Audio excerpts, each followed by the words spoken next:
You're listening to Get Abstract, the world's biggest collection of summaries. This is a summary of Stop, Ask, Explore, a book by Joan P. Many people feel stuck when they're navigating uncertainty in their personal or professional life. Don't despair. There's help. Associate Professor of Marketing Joan P. offers easy-to-follow practices to help you steer through transitional phases. Change is a constant, Ball explains, so learn to embrace moments of liminality, the uncertain times that come between stages of your career or life, and create spaces for learning during transitions. Gleaning insights from the latest psychological and social science research, Ball empowers those who feel lost to build resilience and follow their curiosity. Okay, let's hear the first takeaway. Everyone faces uncertainty. Learn to respond with dispassionate curiosity rather than react impulsively. Inevitably, at some point in your life, you'll contend with uncertainty that will leave you unsettled and make you ask yourself, what now? To figure out what comes next, reframe these moments as periods that offer you the potential to create, reflect, and redefine your priorities. When what now moments interrupt your life, they often trigger disruptive, negative emotions, such as disorientation and despair. Don't impulsively react. Instead, pause to reflect. Then respond by approaching such junctures with dispassionate curiosity rather than fear or emotional reactivity. To manage uncertainty and improve your decision-making, change your emphasis from knowing to learning. When you face the uncertainty of a what now moment, do the following. First, stop. If you're feeling incendiary emotions as a response to a perceived threat, for instance, the possibility of losing your job, stop and acknowledge these emotions.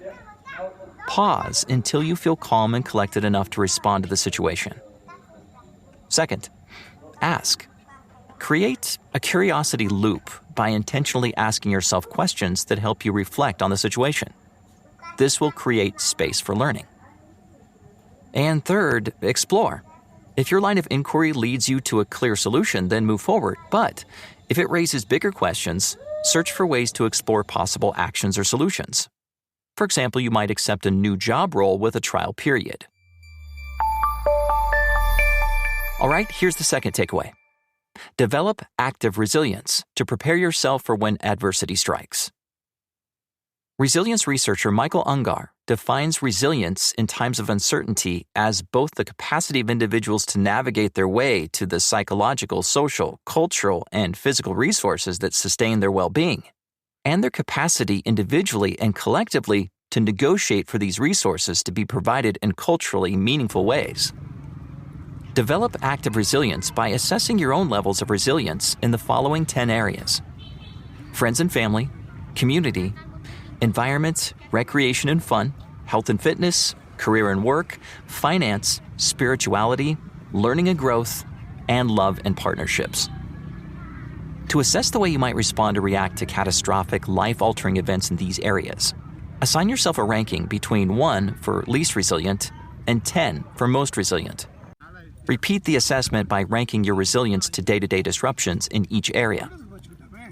This practice will reveal the areas where you feel particularly vulnerable to or threatened by change. Knowing your perceived vulnerabilities can help you pause when uncertainty triggers you. It can also reveal the resources you need to mobilize to prepare yourself for adversity. Time for the third takeaway. Navigate life transitions by embracing time, flexibility, and liminality. Silicon Valley startups have popularized the notion of pivoting, rapidly changing direction in the face of a challenge. Yet, when you're facing what now moments that have little to do with finding a product market fit, pivoting probably doesn't represent the best choice. Instead, use the metaphor of mountain climbing. Imagine you're scaling a mountain, and you stop to make camp and weigh the risks, taking a moment to pause as you plot your route forward. Similarly, when you're journeying toward achieving your goals in life, and you feel uncertain about how to proceed, it's often best to create space for reflection and curiosity rather than simply pivot in another direction. Practicing active resilience often requires making space for active waiting, accepting that you might achieve your objectives within a different time frame than you initially hoped. Psychology professor Kenneth Hill explains that the experience of being lost involves two components: a sense of disorientation and a lack of means to reorient yourself. Hill's work focused on people who had become lost in a literal sense, such as hikers and travelers, but you'll likely find parallels in your career and personal life. Just as climbers at base camp would create space to map their journey ahead, you too should create your own transitional learning space, where you can explore your options before you make a move. This exploration could involve journaling or plotting out ideas on a whiteboard, for example. During transitional moments, when you explore new possible roles and feel shifts in your sense of identity, your learning will occur in a liminal space, the uncertain space between two defined things or phases.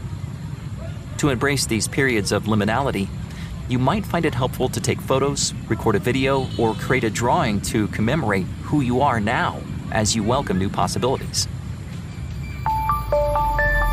Let's now listen to takeaway number 4. Develop self-awareness to pursue a more aligned self-world fit. Organizational psychologist Tasha Eurich views self-awareness as a 21st century meta-skill, defining it as the ability to see ourselves clearly, to understand who we are, how others see us, and how we fit into the world around us. As you navigate uncertain terrain, take time to engage in rigorous self-awareness by zooming in. Reflect on how you perceive your environment and assess the cultural norms that influence your actions. Combine these insights with your understanding of your identity to determine your self-world fit. To improve your alignment with your environment, be honest with yourself. Do you find the environment where you work toxic and unaligned with your values? Or do you feel in sync with your environment? The answers can help you decide what direction you want to go. Developing self-awareness is an individual process, and there's no right way to do it. But you might find it useful to create a visual map of your skills, your daily activities, your influences, your desired impact, your resources, and any barriers between you and your goals. Here's another takeaway. Map your own career trajectory. When navigating a transitional period of uncertainty, you engage in wayfinding. If you're pursuing a career in the military or government, for example, you will wayfind in an aided manner, that is, with the help of existing structures, as these work environments continue to embrace established 20th century models that offer clearly determined steps toward advancement. You can look to your predecessors' career paths to help you plan your own. By contrast, many 21st century careers lack a clear trajectory. If you're working in the gig economy, for example, you can't simply mimic another person's journey when considering what to do next. You must engage in unaided wayfinding. You have the choice between using directed wayfinding, seeking a specific end goal, or undirected wayfinding, exploring new areas or ideas, much like a wanderer who travels without a specific destination in mind. As you explore possibilities, connect with your own hopes as a form of orientation to help you keep moving forward.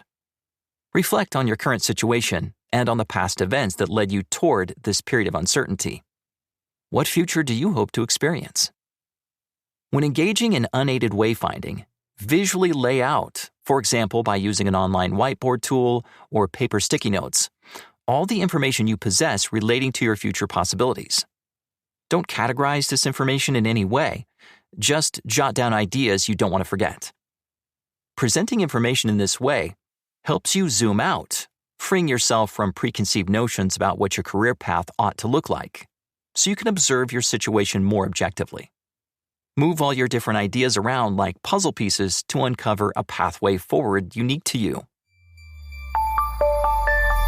Okay, let's continue. Here's takeaway number 6. Give yourself time for exploration and experimentation.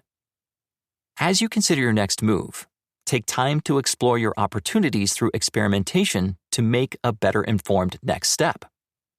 You might find a wandering approach doesn't work for you, and you desire more structure. If so, take inspiration from the participatory action research approach, which entails learning collaboratively through engaging with others.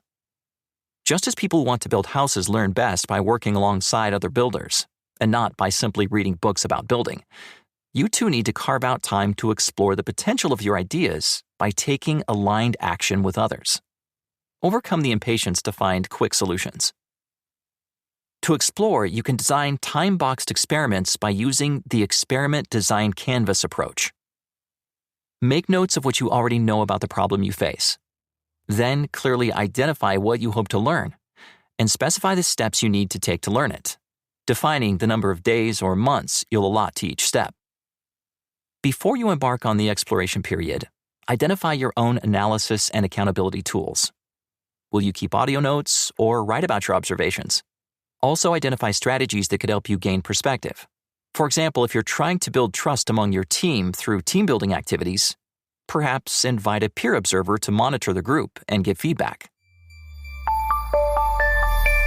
Now for the 7th takeaway. Align your priorities with your values, needs, and desires, and then take action. After you've explored your ideas, identify and implement a new way forward.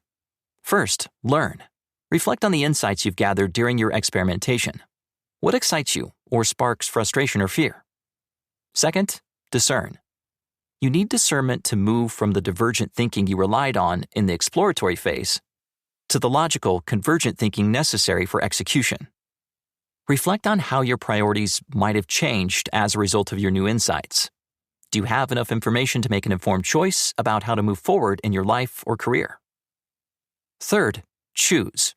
You might see a clear action plan to prioritize, or you might need to weigh your options before you select the best one. Consider what you need, value, and desire most. For example, what gives you the greatest sense of freedom or happiness? Fourth, confirm.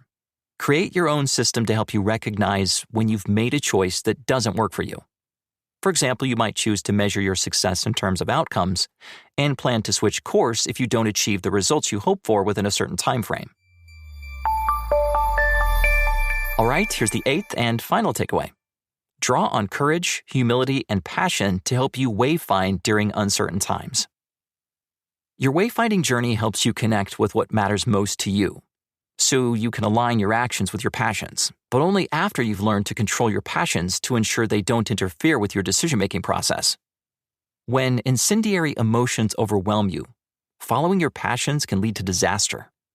But after you've dispassionately chosen a new life or career plan, your passions can provide intrinsic motivation and perseverance. To keep up your motivation and prevent getting stuck, choose the scale on which you hope to make an impact on those around you. A local or individual level, a regional or group level, or a global or cultural level. Clarify where your motivations truly lie and pursue them with passion. Remember that what now moments are inevitable. Learn to live with uncertainty by embracing the fact that your life will always be in flux. Humanity stands on the brink of experiencing fundamental shifts relating to the way people perceive reality due to technological advancements in areas such as artificial intelligence and quantum computing. Task yourself with mustering the confidence and humility to act as a wayfinder during times of uncertainty. Embrace an ethos of lifelong learning. That was a summary of Stop, Ask, Explore, a book by Joan P. Let's hear the 8 takeaways one more time. Takeaway 1. Everyone faces uncertainty. Learn to respond with dispassionate curiosity rather than react impulsively. Takeaway 2. Develop active resilience to prepare yourself for when adversity strikes. Takeaway 3. Navigate life transitions by embracing time flexibility and liminality. The 4th takeaway. Develop self-awareness to pursue a more aligned self-world fit. Takeaway 5. Map your own career trajectory. Takeaway number 6. Give yourself time for exploration and experimentation. Takeaway 7. Align your priorities with your values, needs, and desires, and then take action. And takeaway number 8. Draw on courage, humility, and passion to help you wayfind during uncertain times. You've been listening to a summary by Get Abstract. For more summaries on this and related topics, visit our app and website,